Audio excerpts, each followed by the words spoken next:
Toyota Rush 2025 masih menjadi market leader di kelas LSUV dengan penjualan 30.000 lebih di tahun 2024. Mungkin itu bisa menjadi alasan bagi Toyota untuk mempertahankan desainnya dan hanya ada perubahan facelift sedikit saja.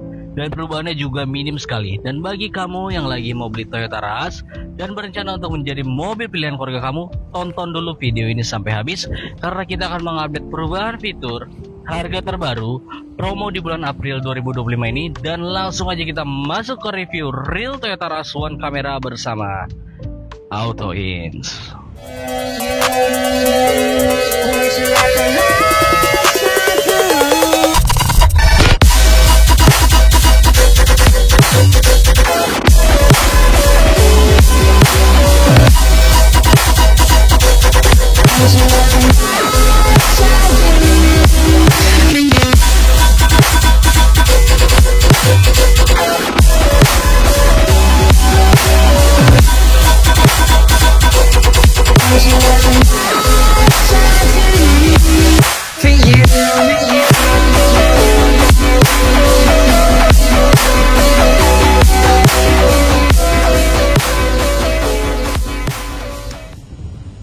Oke, pertama-tama kita membahas harganya terlebih dahulu ya.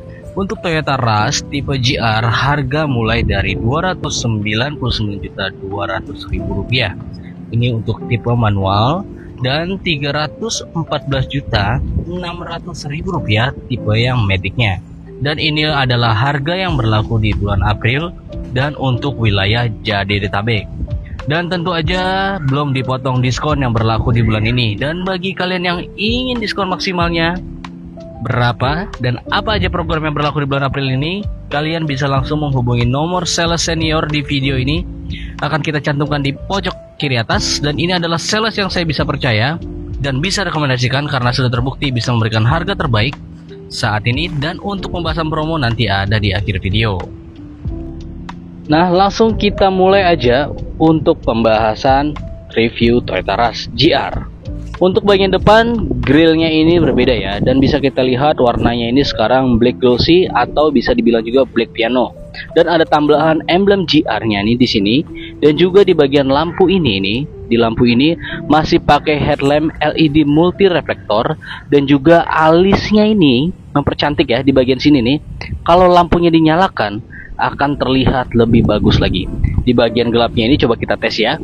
Kita nyalakan lampu kecilnya, lebih kelihatan seperti ada efek smoke ya. Nah, kalian bisa lihat, atau ada efek kehitaman di bagian headlampnya ya.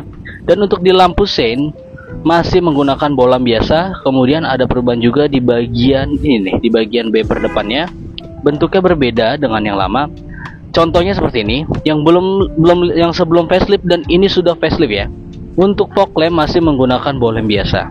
Meski perubahannya tidak banyak, tapi Toyota Rush masih menjadi pilihan tertinggi di kelas LSUV. Lanjut ke bagian samping. Untuk Toyota Rush ini sudah dilengkapi dengan roof rail sebagai ciri khas dari mobil SUV, dan juga sudah ada talang air nih, udah ada talang airnya. Dan untuk di bagian kaca, di bagian samping juga sudah dilengkapi dengan kaca film dari 3M gratis ya. Untuk kegelapannya itu 60% di bagian samping. Lalu di bagian spion ini juga sudah tidak sewarna dengan bodi. Sekarang warnanya hitam. Jadi kalau warna hitam dia sewarna dengan bodi, tapi di warna lain, contoh misalnya putih, silver ataupun warna lainnya, itu spionnya berbeda ya, untuk menambah kesan yang lebih sporty. Untuk handle pintu juga sekarang warnanya hitam. Tapi ini karena warna hitam juga jadi sama. Tapi di warna selain warna hitam itu handle-nya warna hitam. Dan untuk bagian dari side body moldingnya agak turun ke bawah ya. Di bagian pintu ini tipe sebelumnya itu sedikit agak di atas. Untuk ditempelnya sekarang dia turun ke bawah. Dan juga di model terbaru ini sudah tidak ada lagi lambang GR-nya. Berbeda dengan tipe sebelumnya ya. Dan untuk di bagian belakang ini juga nih, kita ke bagian belakang. Untuk antena ini sudah memakai shark fin antena, dan juga ada rear spoiler. Dan juga ada defogger. Untuk kaca di bagian belakang ini kaca anti kabut ya. Dan untuk di lampunya sudah lampu LED ya. Di lampu utama belakang, lampu rem dan lampu sein masih menggunakan bohlam biasa. Perubahan ada di bagian garnish ini nih. di bagian garnish ini dia berubah. Kalau dulu suara dengan body, sekarang berwarna hitam di black piano ya. Dan di bagian bumper juga berbeda ya untuk tampilan belakang seperti ini. Sebelum kita masuk ke bagian interior, untuk bagian bagasi kita seperti ini ya. Dilipat, kalau belum dilipat ini lebarnya 54 cm dan tingginya 60 cm. Tapi kalau baris ketika dilipat ke depan bisa tambah lebar sekitar 80 cm lagi. Oke, kita langsung bahas ke bagian interiornya ya. Sekarang kita mau masuk ke dalam bagian interiornya. Sebelum kita masuk, kita cek dulu bagian pintu di door trimnya ini, di pintu depan ya. Dan harus kita ketahui ini bukan kulit ya. Dan ini bukan jahitan asli juga, karena ini bahannya dari plastik. Nih, bahannya dari plastik. Dan juga ada yang berbahan dari bludru di bagian sini ya. Dan bagian armrestnya ini bahannya soft touch, jadi dia seperti kulit ya. Dan ini jahitannya asli dari kulit sintetis. Dan untuk di bagian chrome list di bagian handle pintu ini juga ada sudah chrome list ya. Dan ada tombol-tombol penting nih, sudah lengkap nih. Di bagian power window ada retractable. Nah, ini tampilannya seperti ini nih. Oke, sebelum kita masuk ke dalam bagiannya, kita jelasin dulu ya. Di sini ada tombol start stop engine juga. Dan juga ada idling stop untuk menambah irit bahan bakar, jadi mesinnya bisa mati kalau misalnya kalian nggak injek gas selama beberapa detik. Dan juga ada traction control agar tidak slip saat perjalanannya untuk bermanuver. Oke, kita lihat lebih dalam lagi nih. Dan ini perbedaan yang paling menguntungkan menurut saya, di mana untuk tampilan head unit sudah lebih modern ya. Dia tidak masuk ke dalam dashboard lagi, tapi seperti mengambang atau floating. Dan secara inci juga ini lebih besar dibandingkan sebelumnya.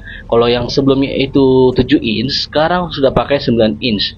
Jadi kelihatan lebih bagus. Dan untuk menunya ada tambahan fitur-fitur baru loh. Nah, itu fiturnya apa aja?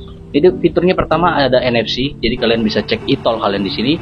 Ada Apple CarPlay, pengguna iPhone bisa langsung sambungkan. Dan juga ada Android Auto. Dan selanjutnya nih, di bagian atap atas kita ini sekarang udah full black ya, jadi semua udah hitam. Kalau yang sebelumnya itu warnanya krem, sekarang udah full black hitam, jadi menambah kesan mewah dan nyaman yang bisa didapatkan sama pengendaranya. Dan untuk bahan jok ini juga masih sama ya dengan tipe sebelumnya. Dan untuk keamanan Toyota Rush ini sudah dilengkapi dengan 6 airbag. Kita sudah membahas semua perubahan eksterior dan interior Toyota Rush. Nah, sekarang kita lanjut ke pembahasan kenapa kalian harus memilih Toyota Rush. Nah, ini dia alasannya.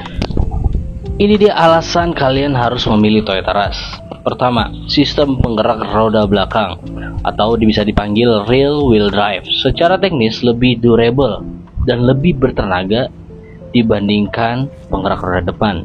Jadi, ban kalian tuh tidak lebih capek dibandingkan penggerak roda depan karena itu semua proses berkendara ditumpuk di bagian depan. Untuk maju, untuk belok, dan juga untuk menarik kendaraan, bahkan sampai untuk mengerem, itu semua ditumpuk di bagian depan, yang membuat sistem penggerak di bagian depan kalian akan lebih cepat haus ataupun lebih capek. Dan juga untuk kemampuan menanjak itu penggerak roda belakang ini lebih unggul secara alami dibandingkan penggerak roda depan. Kekurangannya dari penggerak roda belakang adalah getaran mesinnya itu yang kadang masuk ke dalam, mendengung, dan itu berpengaruh ke akselerasi dan kenyamanannya. Oke, yang kedua itu adalah performanya. Untuk 0 sampai 100, Toyota Rush itu butuh hampir 15 detik dan itu pasti sangat lambat ya, terbilang lambat ya dibandingkan dengan Toyota Veloz penggerak roda depan yang lebih unggul, lebih cepat 0 sampai 100-nya. Tapi menurut saya untuk bahan bakar Toyota Rush itu cukup irit, di mana untuk rute dalam kota itu bisa 13,8 km per liter, dan jika di tol itu bisa mencapai 16 km per liter. Tergolong irit dengan kondisi penumpang normal ya. Lebih oke, misalnya saya sarankan kalian pakai oktan yang 92, pasti jauh lebih irit. Yang ketiga, Rush itu tidak memiliki isu masalah di mesin ataupun di transmisinya. Jadi secara teknis perawatan Rush itu sangatlah mudah, dan mesinnya ini badak banget. Dia tuh nggak manja dan bisa kuat banget misalnya kalian andalin. Dan juga ada tambahan lagi nih, untuk servis juga masih free 100%. Ditanggung, ada yang namanya program T-Care dari Toyota selama 3 tahun kalian bisa pakai mobilnya tanpa mikirin biaya servis. Yang selanjutnya keempat adalah kapasitas penumpang banyak. Ini adalah ciri khas orang Indonesia bisa bawa penumpang banyak, karena biasanya mobil itu wajib bisa membawa keluarga besar loh. Yang kelima, ada fitur unggulan. Ada keyless, smart entry, hill start assist, AC with air purifier, VSC, engine start, 6 airbag, Android Auto, Apple CarPlay, sensor parkir, dan kamera parkir. Dan yang keenam, ground clearance Toyota Rush itu tinggi banget. Secara logika kita lebih berani melewati jalan-jalan yang kurang baik, dan polisi tidur ataupun genangan air yang tinggi itu pasti kita bisa atasi. Efeknya, bantingannya memang sedikit keras dan kendaraannya lebih limbung, tapi mobil ini aman di segala medan. Dan yang paling terakhir adalah resale value dari Toyota Rush. Resale value Toyota Rush ini termasuk yang paling bagus. Kenapa? Kalau kita lihat di marketplace, itu harga Toyota Rush 5 tahun sebelumnya ataupun sampai 10 tahun sebelumnya, itu harganya masih durable banget, masih bertahan, dan itu menjadi pertimbangan orang-orang Indonesia sebelum memilih Toyota Rush karena harga jual kembalinya yang sangat baik untuk bisa diandalkan di resale value-nya.